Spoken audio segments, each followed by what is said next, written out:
What is up, everybody? Welcome to another episode of Pawd Slama Jama. It's a big week for the University of Houston Athletics because it is finally the week that the university makes the jump and becomes a Big 12 conference program. Of course, they've been waiting for decades to finally join the Power Five, and this Saturday, less than we need to have a countdown, but July 1st, when the clock strikes midnight, Houston will officially be a part of the club. We'll talk about what Kelvin Sampson had to say about the Big 12 Conference and in particular about Commissioner Brett Yormark. And of course, when it comes to the game in Mexico that they're going to be playing against Kansas in the future, we'll talk, put a little bit of a bow on Jarvis Walker and Marcus Sasser as they were both first round selections a week ago. And of course, we'll wrap it up by talking about the University of Houston's string of commitments for potentially the season, but of course for the 2024 season. All coming up here on Pawd Slama Jama.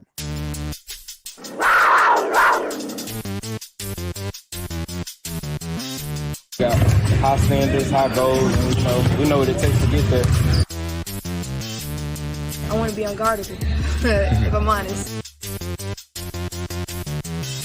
Coaches coach, players play. And that's a great place to be in your life, where you can care less what other people think.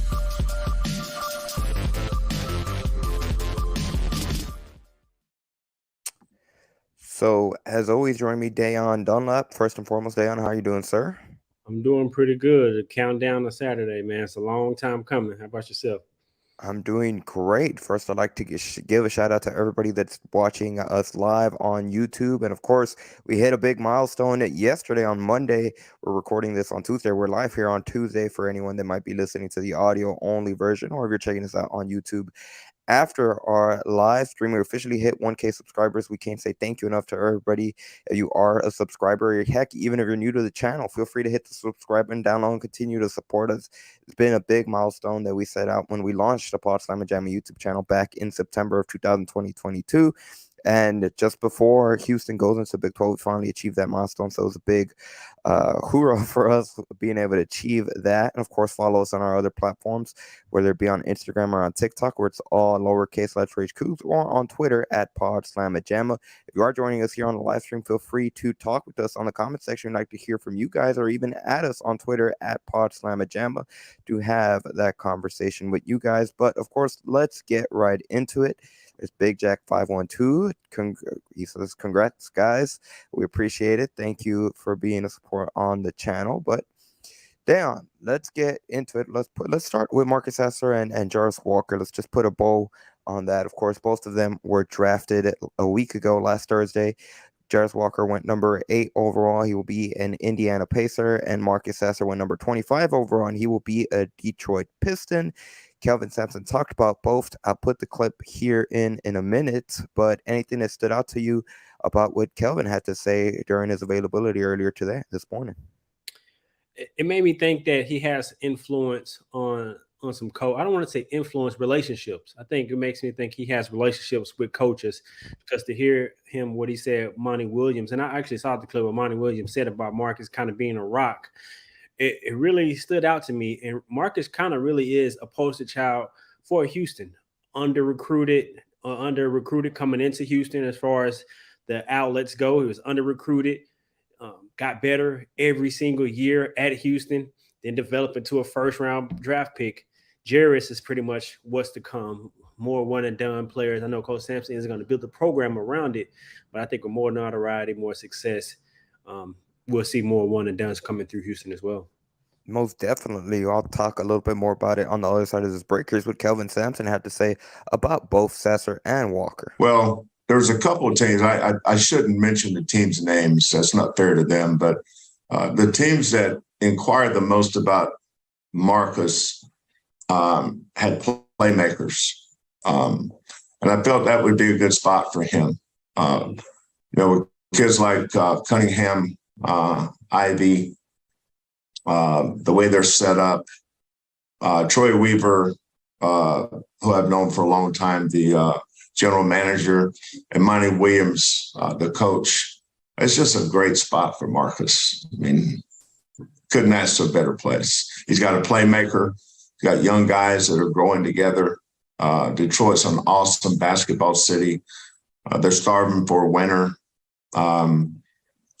Marcus proved that you can go to college and play 4 years and be a first-round draft choice.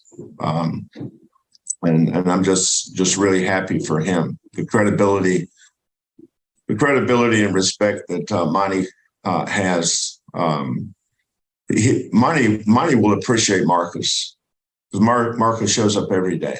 He's not a two out of 5 kid or a 3 out of 7 kid. Marcus is every day. Jairus getting with a veteran coach that has such a great track record for development, and Rick Carlisle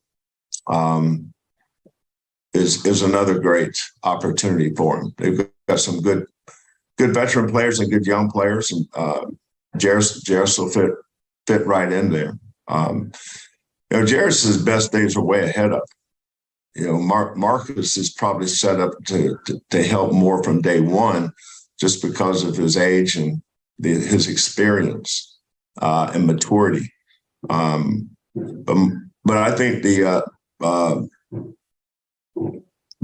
opportunity for Jairus is to be as good as he wants to be. Jairus can be a star. And that's if he'll continue to put into work, and he's with a great organization and a great not just sports state or basketball state, but a tremendous basketball city in Indianapolis.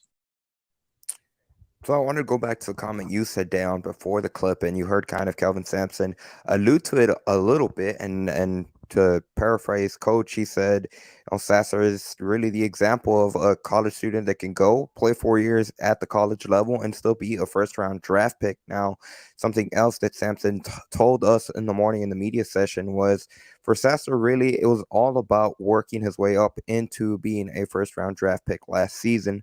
Whenever he spoke with him, whenever Sasser first told Coach the decision he was going to be coming back for the 2022-23 season, that was his biggest individual goal, was to work his way up to be a first-round draft pick. We kind of had heard about it over the course of the season. I think Coach Sampson had mentioned it, where he had guarantees. Sasser had guarantees to be taken at the minimum in the second round. But he wanted to come back and prove, show on tape, that he was worthy of a first-round selection. And kudos to him. He did that. And specifically, we'll stick with Sasser about what Sampson said in a situation with the Pistons. And he said he likes that situation first and foremost because of the head coach and Monty Williams and obviously that staff. But when it comes to the makeup of the roster, specifically with the playmakers that the Pistons have, and he mentioned Cade Cunningham, he mentioned Ivy, and that's something that could help the Pistons and something that could help Sasser being able to go in there. And again, he feels that Sasser's more ready to be able to go in and impact the team from day one, just because of really his experience that he's had over the course of being a 4-year college player. And like Coach Sampson said, I think it's a perfect fit. You look at Marcus's tenure at Houston, he primarily played with playmakers. I mean, you look at from his time with Dejan to his time with Jamal, he's played with playmakers. And this past year, he showed that he has the ability to play on ball and play make himself. So I think it's a perfect fit. You have two really big guards, both, if I'm not mistaken, both 6'4" or taller. Both, especially Cade Cunningham, is a really good playmaker, pass first guard that can score. And so I think Marcus will fit well with those two players. And I think he can play alongside them because he can guard some opposing point guards, and those two can guard other wing players. So I think it's a good fit. He'll be able to run the floor, stretch the floor, and as well as play on ball and allow both of them to play off ball as well. So I think it's a good fit. But more importantly, I think he's a culture setter. I mean, we throw the word around in Houston a lot, but I think what Coach Monty Williams is doing in Detroit is reestablishing a culture there, building a culture to what they had in years past when they had the Chauncey Billups, the Rip Hamiltons, Rasheed Wallaces of the world. And so I think it's a good fit. You get an experienced player, like Coach Sampson said. He's proven that you can go to college 4 years and still be a first-round draft pick. I mean, I don't want to say it's rare, but you really don't see those stories that often nowadays. Most definitely. And even look at, for keeping it at the Houston perspective, Deon, like you said at the top of the show, Sasser was coming in. He was definitely under ranked when it came to all those high school rankings. And in the state, you've heard Coach Sampson talk about it. He wasn't even top 100 in his class when it came to high school recruits, high school rankings. Came to Houston, and what really they offered him opportunity. You have an opportunity to start if you do A, B, C, and D. And to Sasser's credit, he came in here. He did that. He earned to be a starter as a freshman, and he just continued to progress over his entire career in Houston and battled through adversity. I mean, going back to the 2021-22 season when he had that foot injury and came back, and again being able to put enough tape to become a first round draft pick. That's really a type of player that Houston can hang its hat on and show other different recruits. Like here, where we can recruit first round talent, and doesn't necessarily have to come from the traditional sense of, hey, you have to be a 5-star recruit, and we can do that here. They development, big keyword for the program under head coach Kelvin Sampson and his staff, and that's the perfect poster child for that really message. And then kind of transitioning over to Jarris Walker, something that Sampson mentioned today again this morning was that for him, really the floor for Walker was to be a first round draft pick. Coming out of high school, he had the talent, just the potential overall, his size, really the body that he had. He was going to be a first round pick regardless of where he went. For him at Houston, and his goal was to go up to be a top 10 draft pick, and he was able to achieve that goal. And of course, you heard it in the clip there, high praise. He feels that he has a potential to be a star player. He certainly has the intangibles to be able to do it at the next level, and he's going in a situation with a veteran head coach, which, depending on how the Indiana Pacers from a upper management staff are heading in whatever direction they choose to, could very well, a year or two be in a conversation of being back as a playoff team in the Eastern Conference. I think so. I think they're putting together a lot of young talent. And not only is he a veteran coach, he's a championship coach. We got to give him his proper respect because he knows what it takes to win a championship. One of probably the best championship runs I've seen with the Dallas Mavericks, defeating the Miami Heat. And so I think Jarris definitely has the potential to be a star. I think he has the potential to be a perennial all-star and maybe even a superstar. But I think Houston was good for him because Coach Sampson and staff, in which I'm sure that we've heard, challenged him to do the intangible things. And outside of working hard and instilling that work ethic or building on the work ethic that he had to come into Houston, but she's challenged him to bring energy every day, to practice hard, to defend, and do all those things that can have you have a long pro career, because every person in the NBA isn't a star, isn't a scorer, isn't. And so if he was able to develop those intangible things at Houston, if he can build on that, take that into the league with the talent and all the abilities that he has, I agree with Coach Sampson wholeheartedly. He definitely has the ability to be a star. It's just about putting it together. And he's still so young, has so much more to grow as a basketball player. I think his best days are definitely ahead of him. Joe Mendez on the live stream says 2 first-rounders that will only continue to elevate the recruiting for the Cougs going into the Big 12 for years to come. And that's the perfect segue because we're going to talk a little bit more about the Big 12 real quickly. Joe Mendez's comment, I have the mode locked. So according to head coach Kelvin Sampson, I finally chopped off the bird's nest that I had on my head. Coach Sampson, the battle with my hair. He always has an opinion about my hair. Yeah. But real quickly, coming up here on Pawd Slama Jama, like I said, we will talk more about that transition to the Big 12 coming midnight, July 1st. The Houston Athletics are going to make a live stream toast. That's very interesting what they're going to be doing. And it appears that they're going to be even unveiling new stuff about the new football development center to go along with that live stream. Again, it'll be Friday night as it goes into midnight. So a pretty cool event that the Houston Cougars Athletics are going to be doing to kind of mark that jump into a Power 5 conference program. But before we do, once again, I'd like to remind everybody, if you haven't done so already, this could be the first time that you're ever watching us, whether it be here on YouTube or you just found us on Spotify, Apple Podcast. And I'd like to remind you first to hit the subscribe button wherever you may be listening to, whether it be, like I said, on YouTube or any of the audio platforms. Leave us some stars, leave us some ratings, subscribe to us in that version, whichever it may be. And of course, follow us on social media, like I said at the top of the show, whether it be on Instagram and TikTok on Let's Rage Cougs, at Let's Rage Cougs. It's all lowercase Let's Rage Cougs. Or follow us on Twitter at Pawd Slama Jama. That's capital P, capital S, and capital J at Pawd Slama Jama, like you see it on the description of this show. We can't say thank you enough for the support you guys have shown us over the course of the past 9 months, and heading into the Big 12, only bigger things to come, bringing you back in down. Of course, like I said, Houston Athletics, they've been waiting for this moment for decades, really since the collapse of the Southwest Conference, and really where they certainly, for if you ask anyone affiliated with Houston, especially at that time, feel like they were just left behind from the other two big schools in the state when it comes to Texas A&M and UT.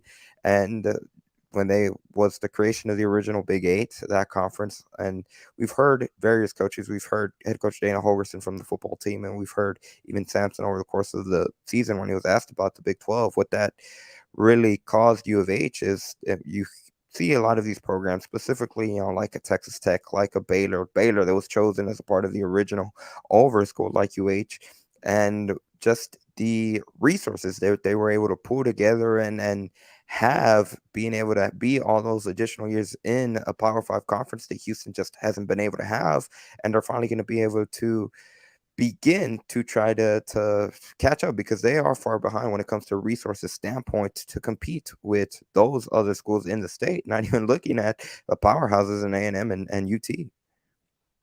Right. And just thinking about how big of a city Houston is in Texas, and we're already seeing the effects of it, not only with recruiting, and I think we're going to continue to see that. I think the city and players within the city are going to decide to stay within Houston because it's huge. I mean, you got a city like Houston has not only culture, their own culture, even to hip hop, to music, to style, to all of that, in which is prevalent to these young athletes. And then you cope that with Houston going into a power conference. It's almost really no reason to leave the city of Houston. So I think this not only impacts the University of Houston, because Sampson hinted at it, it really impacts the entire city of Houston. And I'm excited for it. I mean, I got people, when I wear my UH paraphernalia around here in Missouri, people are like, oh, you guys are going to the Big 12. Are you excited? I'm excited. I mean, and so I think it's more than the university, the institution that is going to impact. I think it's going to impact the city, man. I think we're going to see more and more kids from within the Houston Metroplex area decide to come to U of H. And then when you start to have even more success in not only just football, basketball, but track and softball, volleyball, all these different sports continue and start having success, I think Houston will be mentioned in the upper echelons of schools in the state of Texas. Most definitely the last time that, and even going back to when Houston was in the Southwest Conference, it was a very different dynamic just in terms of the quote unquote Power Five label. But you saw what they were able to do, and they were on a relatively even playing field with the likes of UT and Texas A&M. Houston had a lot of success, specifically when it comes to both football and men's basketball. Of course, when you talk about the 80s and even going back to the 60s, what Houston was able to do on the hardwood in men's basketball, but even in football, the bowl games, the Cotton Bowls that they were able to be a part of, part of those New Year's Six bowl games and the success that we're able to have. That's going to be something that there's been a lot of buzz, and we're already seeing again from the economic standpoint. Men's basketball is a testament to what Coach Sampson has been able to do. They've been selling out year in and year out for the last few seasons, but in football, they've been achieving milestones when it comes to season tickets for the upcoming season that they, quite frankly, haven't had in the history of the program. So you're just seeing that component of it without the program having even stepped foot on the football field yet. So that's going to be some exciting times. And when it comes to the Power Five, to the Big 12 conference specifically as a whole, the different resources that a conference like the Big 12 has also comes with an extra layer of exposure, which again, to tie everything in, which is kind of going to be how we wrap up the show, talking about the recent string of football commitments. One of the things that the Big 12 is doing, and specifically under Commissioner Brett Yormark, is trying to get as much exposure for the conference, and one of those areas is playing international games, specifically when it comes to Houston's men's basketball team. It comes to playing a game in Mexico against Kansas. It'll be a non-conference game, but obviously, of course, both teams are going to be a part of the Big 12 conference, and they're both going to be showcasing their, I mean, those are two premier programs, not just in the Big 12, but in the entire country, are going to be showcasing to new audience, not overseas, but international here, just south of the border in Mexico. Here's what head coach Kelvin Sampson had to say about both Commissioner Brett Yormark and about having to play against Kansas in 2024 in Mexico. Brett Yormark is one of those dudes, the first time you meet him, he kind of it's like getting hit in the head with a rubber mallet. He's very dynamic. I was super impressed with him. I think going forward, he's kind of what the Big 12 needs. He's and you're right, Andy. It is a outside the box thought. Now, I'd much rather somebody else be playing Kansas rather than us. But the thing about the Big 12 is you don't play everybody twice every year because when you have X amount of teams, you're going to play an unbalanced schedule. If you've got 12 teams, say you got 12 teams, that means to have a balanced schedule, you'd have to play a 22-game conference schedule, right? So everybody plays each other twice. This year, I think we have 14 teams and we have a 16-game schedule. So there's going to be a lot of teams that only play once. So the game with Mexico, the game in Mexico, we were only scheduled to play Kansas once that year. I think we play them home and home this year. So we're scheduled to play them once that year. And so the Mexico game will be a non-conference game. The only negative I see is it takes a home game away from you. So what I hope is financially Kansas and Houston will be reimbursed from the potential loss of revenue or the gate that we would have for a home game. So let's say that home game, instead of playing Kansas and Mexico City, we start a home and home with Michigan, or we started a home and home. It takes that opportunity away, and also takes the gate or revenue you'd have from a home game. But it fits in line with what he wants with the Big 12. He's very much an outside the box thinker. He's very dynamic, and I've been super impressed with him. So high praise from head coach Kelvin Sampson about the new commissioner and just his honest thoughts on both the positives and potential drawbacks, or not even drawbacks, just concerns about the game against Kansas in Mexico. Again, that game between Houston and Kansas will take place not this season, but the upcoming season, 2024, and it will be technically a non-conference game, even though, of course, both teams are representing the Big 12 conference. But Dan, I don't think you haven't had the opportunity to discuss about what your thoughts are on first Houston playing Kansas in Mexico and just the Big 12 strategy of trying to increase the exposure of the conference. Are you in favor of it, or what are your thoughts on it?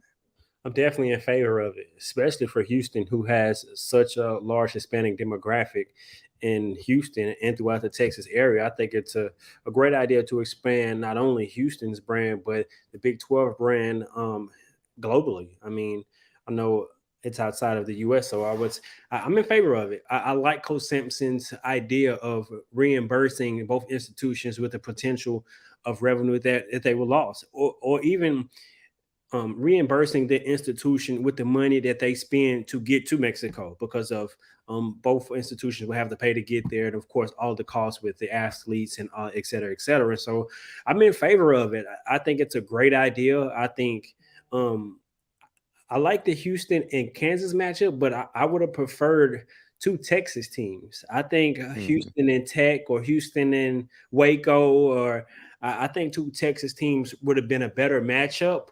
Not that Houston and Kansas isn't a great matchup, because it is, obviously, but I'm just thinking about the large Hispanic population throughout the state of Texas. I think really honing in on that and having a Texas school travel abroad to Mexico would really benefit not only those schools, but the Big 12 as well. Most definitely. That's definitely a valid point. I think this is kind of where, obviously, with UT and Oklahoma leaving for the SEC that season, that imagine if you could get Houston and Texas to play over or play in Mexico. That would be one heck of a matchup that, again, it would draw a lot of regional interest being in the state of Texas. I think looking at it from the Big 12 perspective, I think it's definitely them trying to send two of the premier programs when it comes to the conference, especially for men's basketball year in and year out. And it's a testament to what Kelvin Sampson has done with Houston, that they are, even though they're going to be a new program in the Big 12 conference, already kind of have that status, that respect in joining the Big 12 conference, which kind of to add on, we didn't hear it on that clip, but Kelvin Sampson mentioned it again in a different question. He was asked about the Big 12 and specifically kind of changes that he can expect pertaining to his program. And what he mentioned, it's kind of interesting to hear him say this, because I've heard Dana Holgerson mention it. It makes more sense where football, where the biggest difference when it comes to where Houston was at football and the American Athletic Conference and a Big 12 program. Holgerson mentioned this when they played Kansas and Texas Tech a season ago. It's really not even overall across the board when it comes to starters. What differentiates a Power Five team from a non-Power Five team is the backups, the depth that those programs have, and the ability that they're able to get more four-star, five-star recruits to be backups to come in and be able to just again have that depth that a team like Houston just hasn't been able to have over the course of the last few seasons. Now, switching it over to men's basketball, Kelvin Sampson kind of alluded to the same thing, and that'll be the biggest challenge, and not even specifically just because you got to have depth overall just to be from rankings or specific or anything like that. He just said that every conference game in the Big 12, specifically when it comes to basketball and how many programs are just juggernauts, or certainly they're going to be competitive night in and night out. He said every game is an emotional, psychological, and physical battle for these teams, and they just need to have that depth to be able to not really overload the starters, overload the main rotation players, and have a consistent rotation, a deeper rotation to kind of offset that.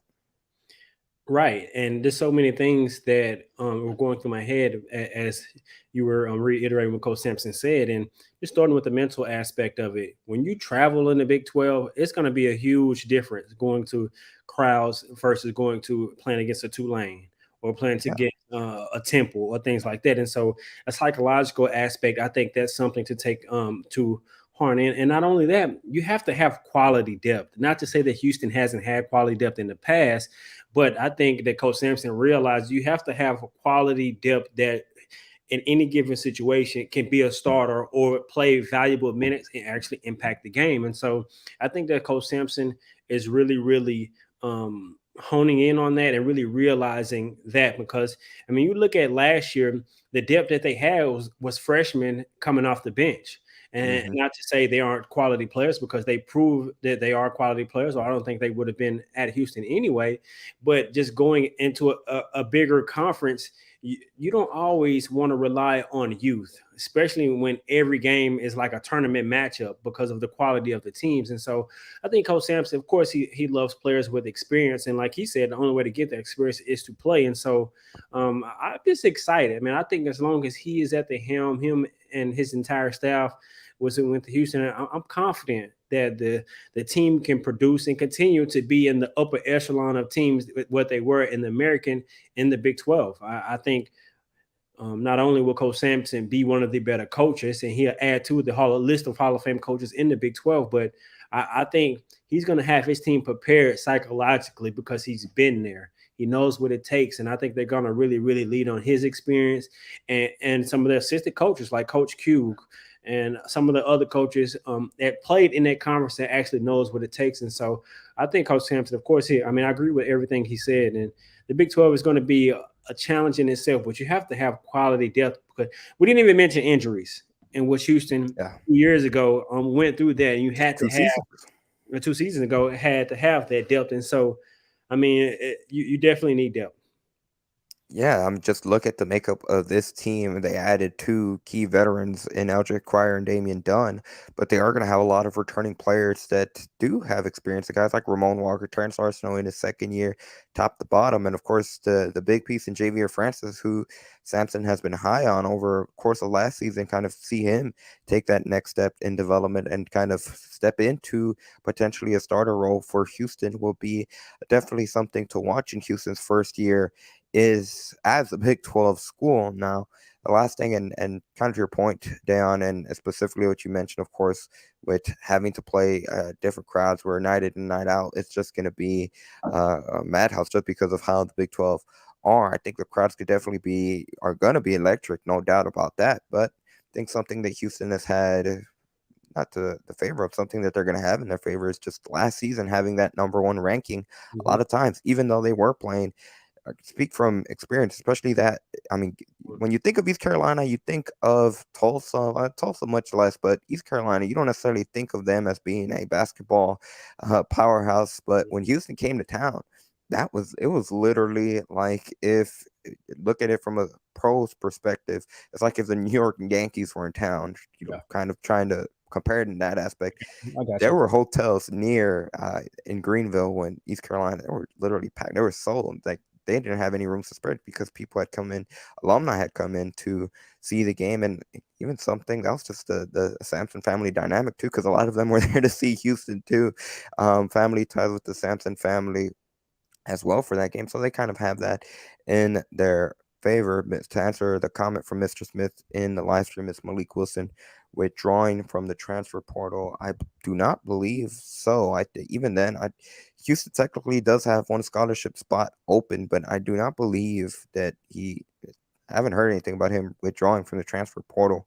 That would be interesting if he did do that, or if Houston were to still have a scholarship for him. I don't think he's announced he's gone to another school, but that's something definitely to keep an eye on.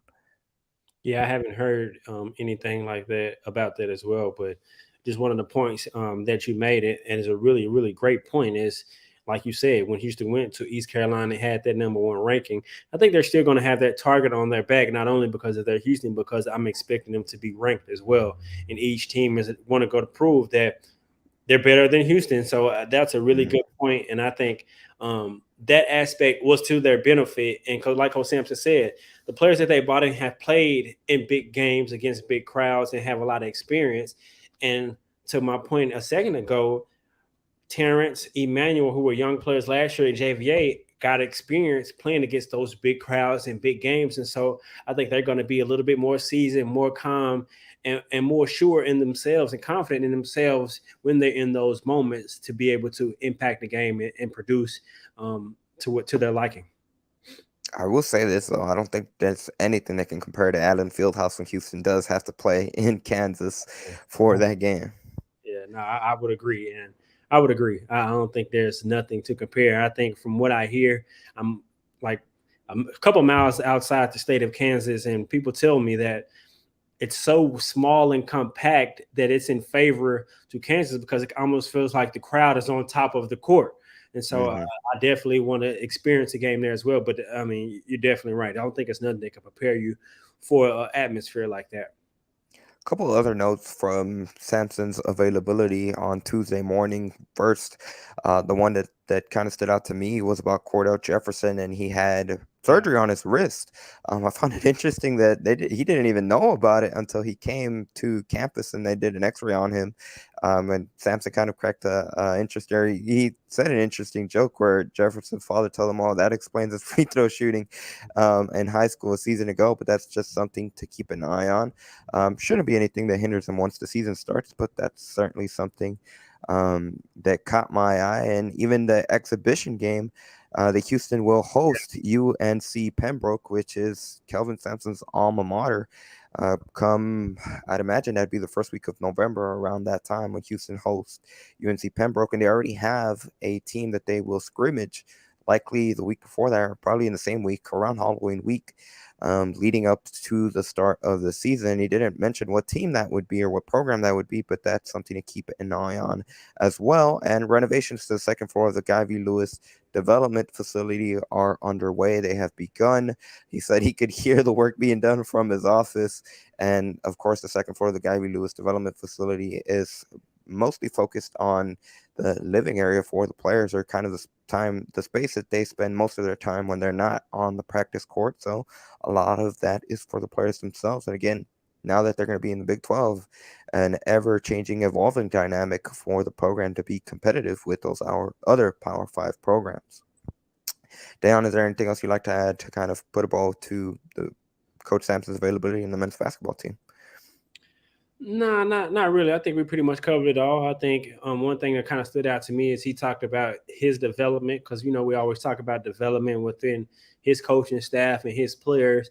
And when someone is so seasoned as Coach Sampson, I was interested to kind of get his take on how he kind of evaluates himself and looks to develop. And he kind of just said he likes to go in on Sundays and watch film, look at different ways, tweak different adjustments, whether it be defensive, offensively. And so, I mean, Coach Sampson not only is coaching his players hard, his assistant coach is hard, he's also looking to develop himself and get better year in and year out. Most definitely. That was a great question that you posed, and you're kind of funny about it at the beginning when it said about spending more family time, but he gave you a great answer. Funny. Yeah, he gave you a great answer. So, real quickly before we get into the football commits, we have to plug our Let's Rage Cougs merch, which is available officially on our Let's Rage Cougs official merchandise website, which is bonfire.com/store/let's-rage-cougs-shop. Once again, that's bonfire.com/store/let's-rage-cougs shop. And we recently unveiled 2 new lines with the move to the Big 12 coming this Saturday. We have a Disrupting the 12 line available in a t-shirt, a long sleeve, and of course in a tank top, coming in various colors. We have the Disrupting the 12 line, and of course we have the H-Town Let's Rage merch line. Similar, it's available in a t-shirt, a tank top, and a long sleeve. It's never too early to prepare for the winter, even though this triple-digit heat might make you not want to potentially might even make you want to throw out all your hoodies, because it seems like the heat will never end. But eventually it'll get cold again. Of course, we still have our original lines, the Let's Rage merch line available in a t-shirt and a hoodie, and There Will Be Rage line. Once again, that's bonfire.com/store/let's-rage-cougs-shop. And of course, it supports us any way you can, just being able to get some cool Let's Rage Cougs merch. But on that note, getting back to it, I just thought of, as we celebrate 1,000 subscribers, we just might do a shirt giveaway or something to one of our fans. That's just something I thought about right now. Something me and Andy probably would have to discuss, see how we want to do it. But I think it's something that we should do. most definitely, that's a great idea. Might as well say it on there. We should do. We'll figure it out, whether it be something on YouTube. Yeah, something that we could do. And Mr. Smith, thank you for saying congrats on 1,000K subscribers, a big milestone. But like I said, segue into our final segment here on Pawd Slama Jama, and that comes with the football team that has had a very busy weekend, and they have gotten a lot of commitments. And even today, Tuesday, we're going live stream, or whenever you may be losing this on Tuesday, that UH got a commitment from a former USC and Oklahoma defensive back Latrell McCutcheon, a former 4-star recruit coming out of high school, who obviously, like I said, he began his collegiate career in Oklahoma, followed Lincoln Riley to South California, and now is going to be a UH Cougar. Now, he might potentially have to sit out the 2023 season because it is his second transfer. So unless he gets a waiver from the NCAA, potentially could have to sit out for the 2023 season. This was something I didn't know, but he has a brother in Latravion McCutcheon, who's going to be a freshman linebacker here at Houston. That potentially could be. I'm certainly figure that was a factor in him choosing the Houston Cougars. But he recorded 22 tackles and a sack for the Trojans last season. And of course, that's just one name from a lengthy list. They got 2 commitments, including inside offensive lineman Raekwon Bell out of Westview High School. Of course, this is for 2024's recruiting class. They have inside offensive lineman Ronald McLean out of DeSoto High School. And they also landed a commitment from tight end Caleb Thomas out of North Shore High School, which, of course, we know from the Houston area. North Shore is a football hotbed here in the city of Houston. But I think the biggest name over the weekend was Maurice Williams Jr. out of Shadow Creek High School in Pearland, who had been committed to LSU for a year and decided to recommit and chose Houston. That started up a lot of buzz online when that was announced. And currently for the 2024 recruiting class, depending on the various outlets, if you look at 24/7 Sports, UH is currently 74th in the country when it comes to their recruiting class. On on3.com, they are 65th. Of course, still very early when it comes to 2024 commits, but heading into, again, this is kind of the Big 12 weekend for Houston. That's going to be the big move on Saturday, the big jump. They're really getting a lot of buzz. They're building a lot of momentum. It's pretty cool to see numerous commits the week that Houston makes that jump to the Big 12. Very exciting, and they're getting them from big time programs. You just mentioned North Shore, DeSoto, and Dallas is a hotbed for recruits, and Shadow Creek as well. And so not only are they winning inside the city, but they're also getting players inside the state. And I think that's something we can look for, a trend to continue. I think they will do that. But that Williams flip from LSU was very, very, very surprising. And I was very happy to see that. And I actually watched the interview that he had. I believe it was with Dave Campbell. I can't remember the source who interviewed after and talked about his decision. And he really talked about wanting to build with Houston, wanted to be a part of a transition and kind of make his name at a program that's trying to rise to greatness. And so I think that's a great selling point for the school, and not only for the football program. I think be a part of turning something around and changing something and getting it to its peak. And I think with the recruits, they're really killing it in the recruits, whether it's in the portal or the kids out of high school. So, I mean, you got to give kudos to Coach Holgerson and staff for really stepping up their recruiting. And I think the Big 12 has helped them tremendously. Most definitely. I want to read out a tweet that Matt Golden had over the weekend. He said he loves seeing, or I guess I might as well read the tweet, and I quote, "Love seeing my Houston boys stay home and rep the city. We just getting started. Hashtag go Cougs." Once again, that was Matthew Golden, who could very well be the next star receiver for Houston in line this upcoming season. But again, you get to see that excitement. That's a great point when it comes to potentially seeing that already the Big 12 impacting the football program, because for years, we always knew that Houston and just the state of Texas in general has been a hotbed for football talent. But you always see, especially when it comes to Houston, you see a lot of guys committing and eventually signing with programs like Texas A&M, of course, UT, and the powerhouses when you think of across the nation. When you think of Alabama, when you think of Georgia, when you think of any other powerhouse, they get a lot of their recruits from Texas. And now Houston can start to make waves, specifically when it comes to the city, make waves and lock down top talent as well, and start to make some noise in that aspect, which is key for the future success of the program. It is for sure. And I think like this comment right here that John Mendez said, we're going to see a lot of players line up to stay home for the Cougs. And I think that's going to really be to the detriment of other teams in the conference. You look at the likes of Oklahoma State. So many schools really throughout all conferences come to Texas, like you just mentioned, to get players. And I think Houston is going to be one of the beneficiaries of players staying in the state of Texas and staying if they're from throughout the Houston area in Houston. Now, I think once they achieve a level of success and start winning, you will start to see even more 4 stars and 5 stars become the norm. Because, I mean, many of us were surprised when we had Ed Oliver come. He had a brother that played on the team, but you know it's a possibility. And then they've already had success in regards to developing players and getting them to the next level. Now you add winning on top of that, being in a Power 5 conference. I think Houston is going to be one of the problematic teams in the Big 12 to all schools, not only in competing, but I think in recruiting as well.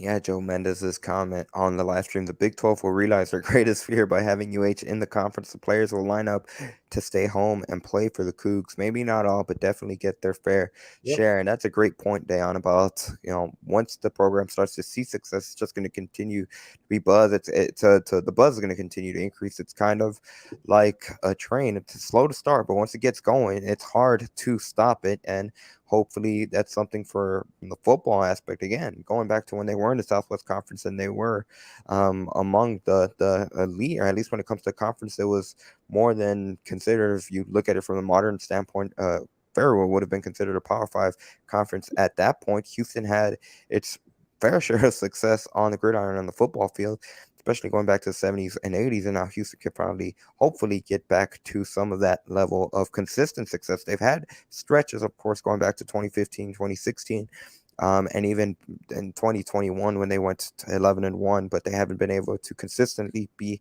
at that high level. And that's something that they have the opportunity, hopefully, to do so with, again, just being attached to the Big 12. And if they're able to produce on the field, that's just going to continue to add more buzz. I do want to pose this question, which was brought up on the live stream, and I don't know how to say this username, so I don't want to just butcher it. So I'm just gonna I'm gonna 1COR13MBG on YouTube says, who will be in the starting backfield for Houston Cougars football? And I think you got to go with Brandon Campbell, Stacey Sneed. Those are going to be the two lead backs for the football program. And obviously, of course, with the departure of Alton McCaskill, it's got to be those two. And Parker Jenkins, who we had on the show in April, it'll be interesting to see. We had him. He said he wanted to come in here and compete, keep his head down, and just potentially compete for a spot. Well, that opportunity got a lot bigger when McCaskill decided to transfer. Also, the transfer from West Virginia as well. He has expertise, got a lot of carries, has success within the conference as well. So I think that's a name to keep an eye on as well. And we saw how Coach Holgorsen and staff likes to use their running backs. You will get your touches. It isn't going to be I think it depends on any given game, in which I like that. If it's a hot hand, then they'll feed them. But primarily, they like to divide and the carries amongst their stable of running backs to kind of keep them healthy throughout the season. So I agree with you. I think Brandon Campbell will probably be starting. I agree with you as well as Shed probably Heath. Yeah. Well, maybe right there behind him. And what's the transfer from West Virginia? Jones, his last name?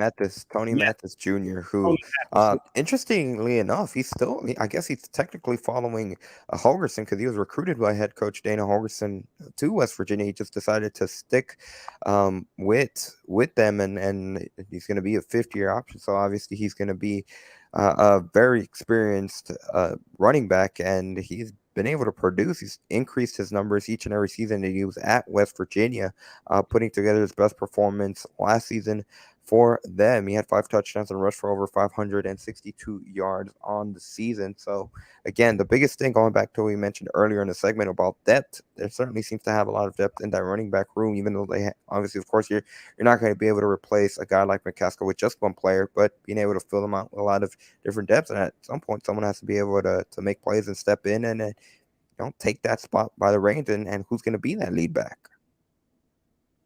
Right. And I think it's all kind of predicated on the quarterback. I think that's the missing piece, and who is going to be the starting quarterback. And we talked about upcoming success. I think a lot of that will not only lean on the quarterback, but in regards to recruiting. I think if Lucas Coley come out, has success, he's a young quarterback and probably will be at Houston for a few years. So not only that will be another recruiting tool for Houston to use to come in and play with him, or in regards to if it's Donovan Smith or someone else who we don't know on the roster. But I think the running game will be prevalent, and I think they will be part of the success of the quarterbacks, because of they will have to hand the ball off and be impact the game and be able to get yards on the ground and not put so much pressure on the quarterback to throw the football all over the field. And so the running game, I think, will be essential. I think Houston may run the ball this year more than they probably did in years past, and that's including runs with the quarterback, design runs. I know Clay Toon did it a bit last year,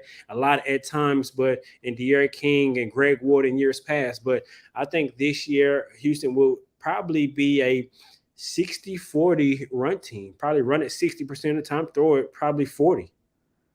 Yeah, that's a very underrated aspect about it. If you kind of reading in between the leaves that head coach Dana Holgorsen has said throughout the course of the spring and heading into the summer, when asked about the quarterback competition, he said that it's a competition and obviously they're going to be a starter, but he's said multiple times that he expects both quarterbacks to play through the course of the season, regardless of who ends up being winning the battle and being the quarterback one. And that's a great point when you mention of potentially adding that dual threat element from the quarterback standpoint. Now, Comedy says, "Oops, he meant the starting defensive backfield, not the running backs." But to kind of answer his question, I think it'll be interesting. It'll be a lot wide open, especially when you look at that defensive back group. It was an area last season that struggled for various reasons. One could be injury, and a lot of those injuries caused a lot of inexperienced players to have to step into the spotlight. And there were times where you could tell they were they were very very young defensive backs. I Just think you, in oh no, go ahead. I'm just going to say I think you could pencil in Hassan Hippolyte at their starting safety, a returning captain, returning starter. I think you could pencil him in at one safety spot. Maybe Jalen Emery, I think, will probably get a chance at another corner Mhm. spot. But other than that, I think the positions are pretty much wide open, like you said. Hip when it comes to Hassan and Hippolyte, actually interesting. They did this with Grant Stewart, and I believe they did it with Deontay Anderson, but they're gonna move him to linebacker, which is going to be interesting to see that. So again, it's open from that standpoint. I think another name that you got to add there is Alex Hogan, who again got Yep. a lot of playing time a season ago. I definitely agree when it comes to Jalen Emery and someone that they're high on, and he didn't necessarily get a lot of run or a lot of attention last season is defensive back Noah Guzman, who was actually named captain for the upcoming season, got a single digit number, which of course we know under head coach Dana Holgorsen, for them it's a privilege to get a single digit number within the program. Is going to be a senior, so it'll be interesting to see if he can kind of step up into that role and make a lot more plays when it comes to the defensive backfield for Houston. To continue this comment, he said, and other than offensive tackle Patrick Paul, who are other NFL prospects in the 2024 NFL draft? And that's a really interesting question. I'm not entirely too sure. I think you could add Nelson Caesar to that list, potentially Malik Robinson. I think it'll be much more from defense. I'm trying to think offensively who else. Jack Freeman. Jack Freeman. Yeah, you could add Jack Freeman to Jack the mix. Let me see. I see if he's a junior or a oh, he's a senior, so he's gonna be a senior. He's definitely I think you could add him to that category as well. Yeah. I mean, I agree with the names you said. I think Sam Brown can open some eyes this year. Receiver, I think he's going to be a redshirt junior. I think he is a receiver that can play at the next level. But as far as up front, I mean, we pretty much hit the names. I think Paul, I think Jack Freeman, Nelson Caesar on the defensive end. I think the linebacker you mentioned, and other than that, I mean, I think it's players going to have the opportunity to make a name for themselves and kind of earn their way into that next level. Most definitely, and kind of a name to keep an eye on. Also, I think Cedric Williams, who has Yeah. had a little bit of up and down time in Houston, especially when it comes to injuries. But he's something to keep an eye on. See if he's able to put together a strong senior season. And the name you mentioned as well, even though he's changing positions in Hippolyte, he could potentially make plays at the next level. Because as a safety, I think he might have been. You can make the argument that he was the most consistent player in the backfield last year for Houston in that defense. Yeah, for sure. I think him is showing his versatility to be able to play in the box, but only add because nowadays in the NFL, they like to play a lot of nickel and they move players who play safety at the linebacker to kind of be able to cover a lot of those fast tight ends and running backs. So I think him as well. He just asked, what about Dot? I think Dot has to, in my opinion, just really just my opinion, that he has to prove that he can be more than just a run stopper. I think he plays the run really well. He takes on double teams. He does a lot of the dirty work. But, I mean, when you wear that 10, and it's just, again, my opinion, I think Houston should have made that a prestige number on the defensive end, especially following Ed Oliver. I think they had opportunity to do that. But I think Dot just has to show that he's more than just a run stopper. But if he's that, I think there's value in that. But I think we probably can lease him a little more. And he has the potential to earn his way as well, I think.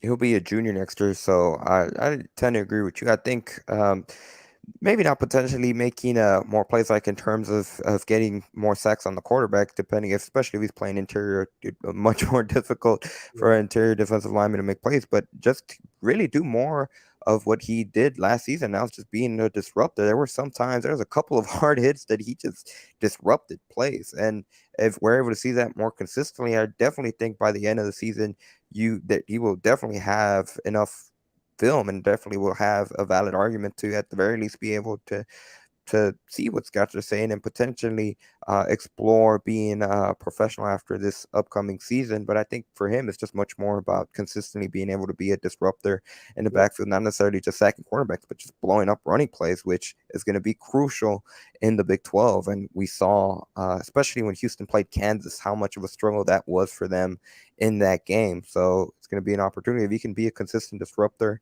like we saw against American Athletic Conference opponents in the Big 12. I think that'll go a long way for him. So that's Yep. certainly a person to keep an eye on as well.